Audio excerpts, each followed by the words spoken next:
We could have already been moving on to the next series of the day. We could have, but we are here, and honestly, I would do it with nobody else but my man, Rafa. And now we're here in the second part of the first part for Rolster. Renekton is here, and that probably means that Do is going to pick either Nunu or Lee Sin. This has just been the trends that we've been seeing throughout the tournament and throughout for this series just as a general. Do you think we were going to see another Corki? Because it's been kind of a mainstay for the most part and has been what Mikey kind of attributed later on in their series that they were talking about for Red Side.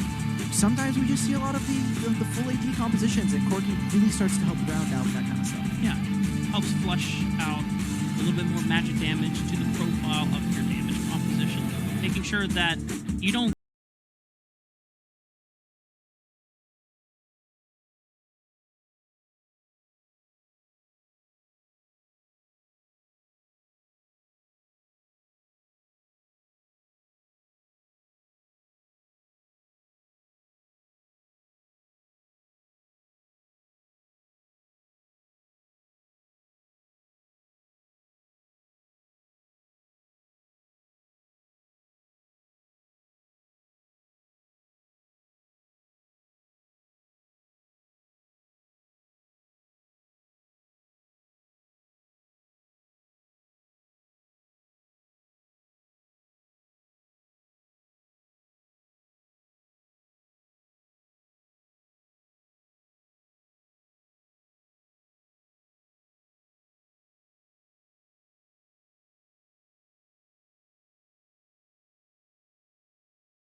I think Zaya is the only one.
The analyst test was talking about a little bit before, but you have to look at their strength of schedule, right? If TSM win here, they only have to face SBTC, which much to maybe some of the SEA broadcasters. You say it so easily, but they are in struggle bus mode right now. They are looking for any kind of win at this point. And you look at Rolster, they still have to face up against Dakun. They still have to face up against Tribe. Tribe is probably one of the easier ones to face out of those two. I don't know. There's just no way around that. As North American representative, I'm not going to mince words. We're kind of struggling ourselves to just, we're wincing through the pain at the moment, but, you know, it is what it is. And to be fair, it's only been one Tribe series so far. True. So we'll get one on the next series, but we do need to finish this one, Rafa. We do need to get in. And matching emotes for TSM, I'm glad that we can see the Jhin flourishing here as we start the game off, Rafa. Wonderful stuff from TSM. Looking for... Thor. Damn, you got me. Yeah, there you go. Rolster at TSM. Game 3, ladies and gentlemen. And now we have to set up kind of the stakes here. Rattel on this Renekton has been doing a great job within the mid-game and late-game fights, no matter how much pressure he has received at the expense of his laning phase being a deficit, because TSM are putting so many resources into trying to shut him down. But between him and Doe, they still make a powerful 2v2 skirmishing duo. So if Doe ever meets Tethys on the Baron side of the map, that 2v2 skirmish could go in Rolster's way. Agreed. I think there is just one thing, talking about Rattel coming into the day, he was being touted as a really excellent top laner, especially after that series versus SPTC. We saw a lot of great things coming out from him on the Camille and on the Riven. This time on the board, he is 3 games deep into Renekton. Mixed bag of results there, and we were talking about that game 1, right? Even though in the mid to late game we saw him still able to do his job, Renekton is a pretty simple champion when you get down to brass tacks. You do one thing, see champion, kill champion, jump into that back line, do something. And we're talking about bucking trends. Well, TSM, they're finally getting pushing mid. And for the first time, we see Doe putting an early gank onto Sony, but he dodges out beautifully thanks to that hook shot. Took a lot of HP at the stage, but Isaac getting re-engaged. First blood to TSM in game 3. It's been game 1. It's been game 2. Isaac's control of the mid lane with Doe has been fantastic, but flashing in Doe, I don't know if he can make that one happen. TSM escort their mid laner out of it and find a first blood here for Mikey. 1v1 between Luna and Patroni. Luna comes out on top. He has the minion advantage, being able to push Patroni back. Luna is not going to be... Look at where they are! Oh my god. Salem? Okay, Salem is here. We almost had a little bit of a dive situation, but there was no minion wave to really make it as potentially successful as TSM would have liked, but taking a replay back and looking at how Tethys immediately capitalizing on Isaac's own. Yes, this is the first time we've seen this. We got to see this first blood. There's something happening in the picture-in-picture. Suddy is just straight up bullying Doe out of the river, and despite getting the scuttle in the river, it's going to be nice for them. It's going to keep them even, but right now, what we're watching is Isaac needing to keep Mike honest. That was something that we noted in game 1 of the series with the cheatering of someone like a TF or the Galio. Obviously, we didn't see it in mid lane, but as soon as Mikey hits level 5, I expect for TSM to set up for a dive on this bot lane, have Tethys come down, and you see this right now. After Mikey hits level 5, they're going to try and get push in mid lane, help Tethys with this, and they're just collapsing on a mid. Yeah, Isaac doesn't have summoner spells. They just collapse the Cataclysm. Everyone is throwing all the resources, all the ultimates to make sure Isaac goes down. Sunny has priority. He says, look, I'm just going to drop my top wave, and we're going to keep punishing the mid laner here for Rolster Y. TSM, 1 minute away from the 2 neutral objectives spawning, Rift Herald and the first dragon, which is going to be Ocean. Rolster, being a composition that does have a lot of late game insurance in this Orianna, can feel comfortable about opting for the dragon, whereas TSM, yeah, they can tango in the late game somewhat, but with the way that they're snowballing, I imagine they want to prioritize the Rift Herald. Yes, we already see that they're making their moves over. I expect for Lucian, when Patroni comes out of base here, to probably just straight up walk mid lane. And they're going to go for this. I think this should be interesting. We'll have to see how Doe kind of paths out as we get an max 1.3%. This was really good. TSM, they did go a little bit early. I think they would have wanted for Mikey to have his ultimate available for that and get maybe both him and Doe. But beggars can't be choosers. They still end up getting a kill. And TSM, they're going to commit to this Baron. I don't know if Rolster, they're not even starting up the Dragon. This could be a double objective take here for TSM. Yeah, they're going to be late to the party. They're now finally making their way towards the Dragon, but a little late on It's time to play. break the Dragon will go down, but this Rift Herald is going to be swiftly taken by TSM. They're going to have a couple, maybe a few seconds here to make an advantageous move on the map. Yeah, Rattel doesn't have any kind of ways to farm. He's just going to walk mid lane. They're going to break open this top tier 1 turret. This is great. This is great. I mean, it's great for the side of Sunny and for all of them because they're going to cash in on this gold, but they're losing a lot. They're sacrificing so much. Petroni and Carlito, yes, they are grouping with their team, but on the opposite side, something that we saw in Game 2 was so scary. Luna is now picking up so much gold. That is a turret. That is 3 plates for the Xayah. And now all eggs in the basket here for Rolster Y as we get further and further into this game. Can this Xayah pull off a pop-off performance? Once again, while TSM, we give them praises as an engage from Salem, trying to link up with Isaac, burning the shockwave, getting a nice bit of burst damage down onto Petroni. We have to note that Rolster, despite falling behind in terms of tempo for TSM on the map play, they are still keeping even in terms of gold, maybe just a few hundred gold shy of TSM's minor advantage at the moment, just because of how good, how cerebral Rolster's play on the map is of just making sure that they're maximizing their gold intake. Yeah, I want to make sure that everybody at home also knows why this is so significant, why we keep bringing this up. We'll have to bring it up later as Isaac has to flash out from the Cataclysm.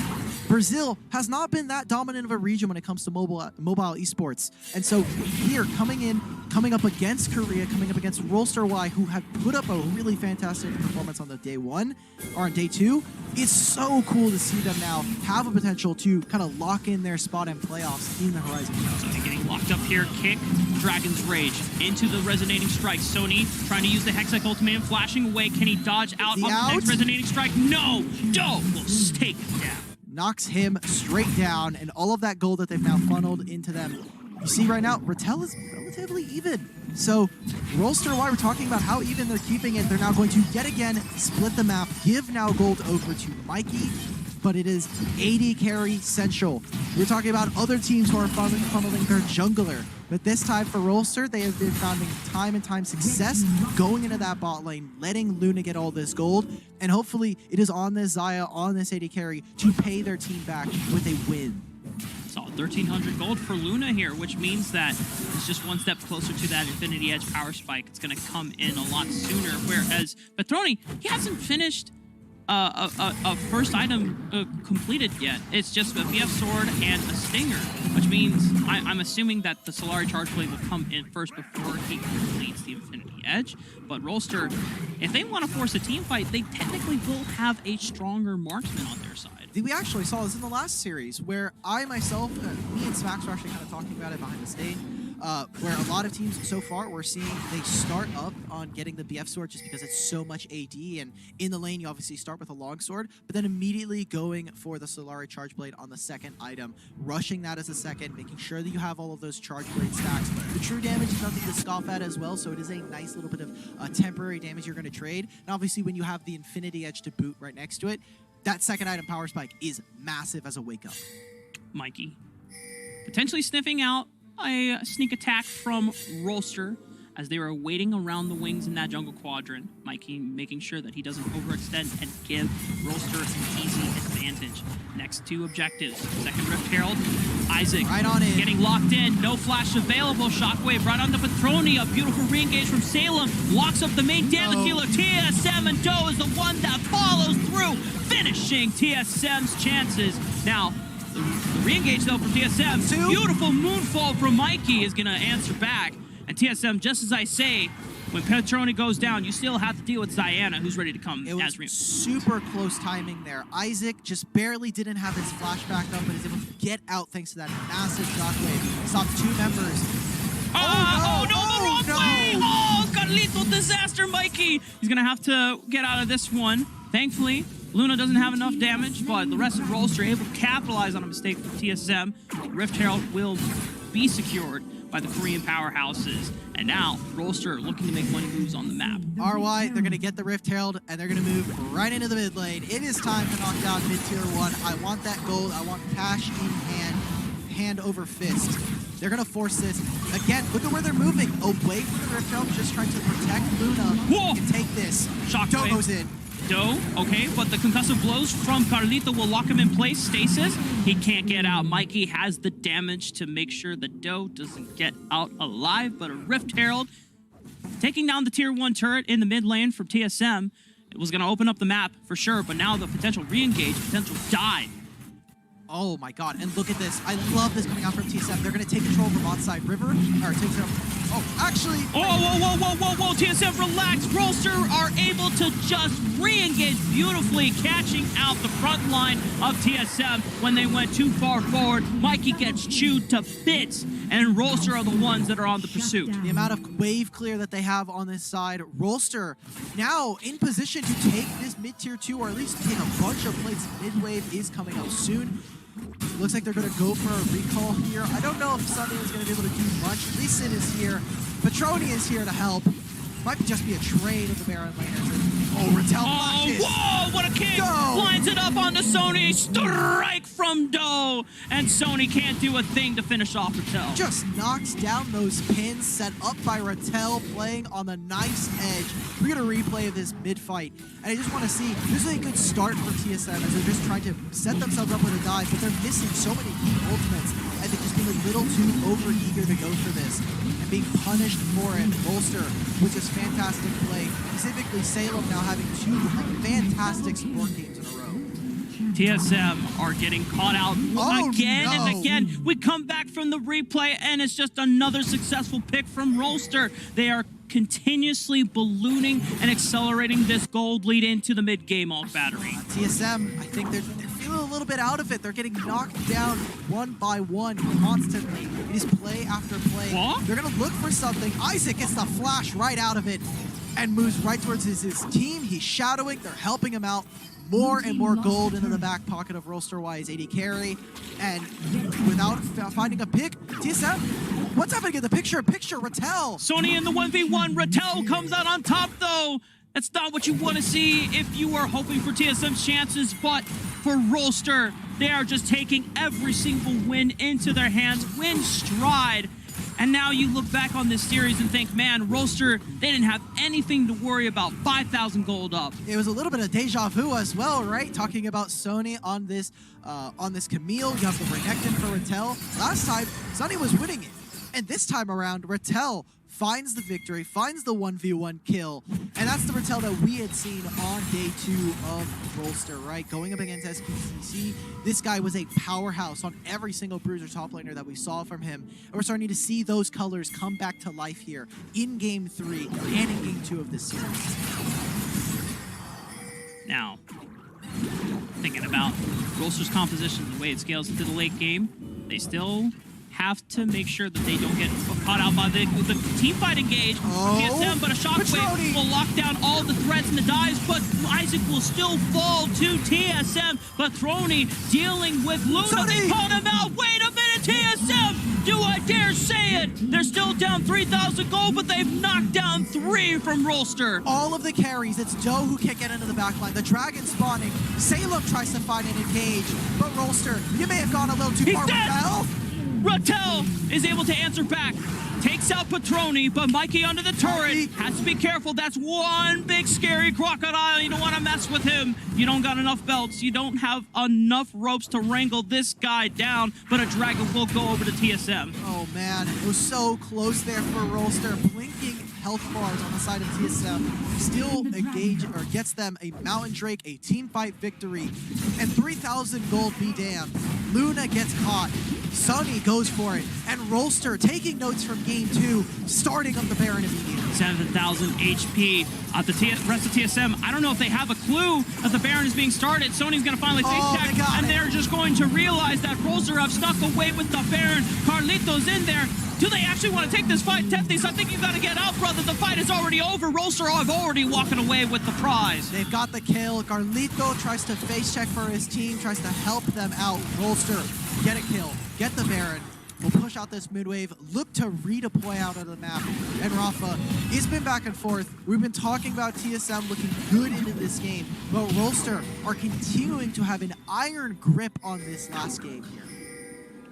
Still 5,000. Oh, well, 4,000 gold, though. Ish. Ish. Give or take. Give or take a few hundred here. It can always swing in just in the blink of an eye, but for Rolster, for them to be able to have the resilience to potentially come back in this series to answer back what seemed to be a dominant performance from TSM. Rolster still looking strong even in their main loss.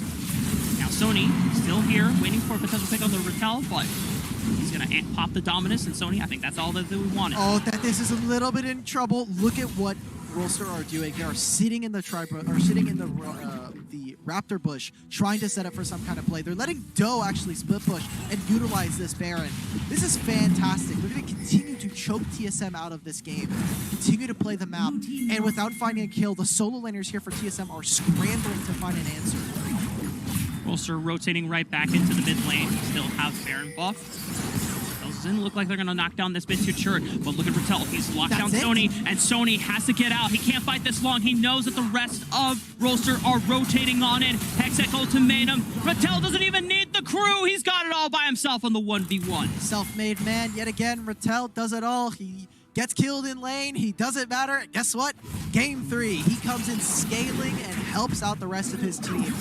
And now Rolster in a commanding position while TSM are struggling to find gasps of air in Game 3. Time and time again, shut out from being able to find an advantage, shut out from objectives.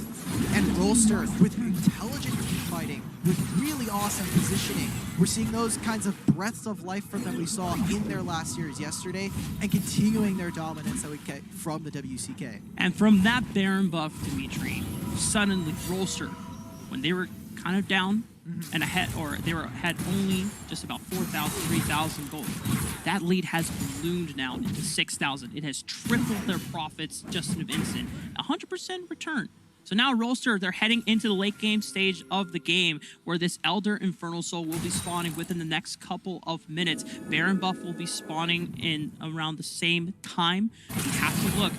If you are TSM, you are hoping to isolate Isaac and Luna and just one-shot them, or it is doomsday for TSM and a victory for Rolster. Massive power spike, I think, here for the side of Rolster. Isaac has finished the Saracen race. It is upgraded. It is completely done. And that is, if you are winning at that point, if you can win with that item, that is lights out for TSM, and Rolster can close out this series. Patroni's also switched up the build this time. Instead of going for the Black Cleaver and the Fork with the Soreldas, he's going for a crit-style itemization. And you see right now, they're trying to set up around this mid-tier 1. If they can grab this, TSM can wrestle for control back into the pit. But they're racing to find Patroni right now. Yeah, Patroni is isolated all by himself. Salem just needs the marksman all by himself. Stasis is going to pop, but I don't think Patroni's going to get out of this one alive. The rest of Rolster have also collapsed onto the split push attempt that TSM were going for. Tethy's trying to buy some time, locking up a couple members in Rolster in that Cataclysm, but the rest of TSM are scattered, and they're picked up. Carlito still trying to do everything to keep himself on the map, but Rolster, through thick and thin, will prevail through everything that TSM threw at them. They have 5 members strong. It's only Tethy's, but 25 seconds on the nearest member of TSM. Rolster are looking to end the series right here, right now. He's going for it. He's cutting the wave, but it's just not enough, Rafa. TSM play the hearts and minds, the hearts of